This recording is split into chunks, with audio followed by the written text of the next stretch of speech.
Hello and welcome to the information video about the MFM Reaper channel.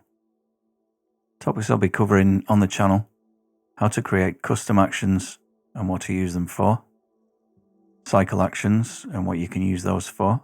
I'll be showing how I use the powerful feature of contextual toolbars, which is essentially how one hotkey can give you different menus relative to the position of the mouse on the screen.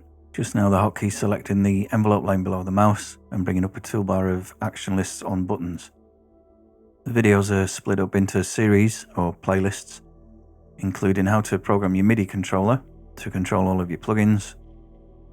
I try and give you as much information as possible via varied camera angles and screenshots. The videos are designed to be a walkthrough and copy, so even if you don't fully understand the concept, you should be able to copy what I'm doing and get the same thing working.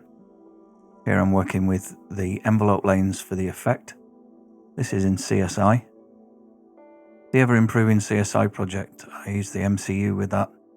I'm going to try and make the link between the jargonauts and just the mix engineers who are frustrated not understanding that kind of language, and hopefully put it in videos that make it much more accessible. And this is fast becoming the most flexible and powerful way to hook up a controller with Reaper.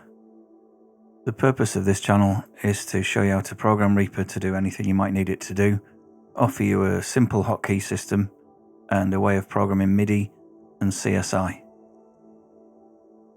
The thing I've found hotkeys and controllers most powerful for is navigation, something you spend a lot of time doing with a mouse generally. This is a very simple to remember idea based on a 8-channel stage box and relating to the keys on your keyboard. So key 1 would show me all of the bass tracks. Key 2 will show me all of the drum tracks. 3 show me all the acoustic guitars. 4 show me all the electric guitars. I always have these in the same order. 5 keys. 6 samplers or synths. 7 backing vocals and 8 lead vocals. Let's look at that in practice in Reaper. 1 will be the bass, 2 is the drums, 3 is the acoustics, 4 is the electrics, and so on. Just like working with a mixing desk, I've got the tracks into the buses, into the master output buses, and they're all visual on the same page there, whichever one I select. I've also assigned an effects rack to 9, and finally 0 is assigned to show the master output buses.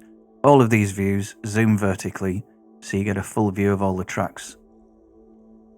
If you think of modifiers like this, then you'll find it a lot easier to remember what your hotkeys actually are doing. Control and a hotkey will only be related to tracks. Alt and a hotkey only related to items. Command and a hotkey will be for multiple items or tracks and buses. And Shift is remove, less than, or something negative. For example, Control A will show me all the tracks in the project. Command A will show me all the buses in the project. Command and Control A will show me all the tracks and the buses in the project. Now let's use the numbers and the modifiers to get exactly the view that we're after. Bearing in mind what these modifiers do again. So, bass is on 1. There's the overview of the bass. Control 1 will give me all the recording tracks with nothing else. Alt 1 will give me all the tracks with items or audio already on, zoom to fit the window. And Command 1 would just show me the bass bus itself. 1 gives me the overview again. Let's try that with the acoustic guitar. So acoustic guitar's on 3. If I want to just see the tracks for the acoustic guitars, that's Control 3.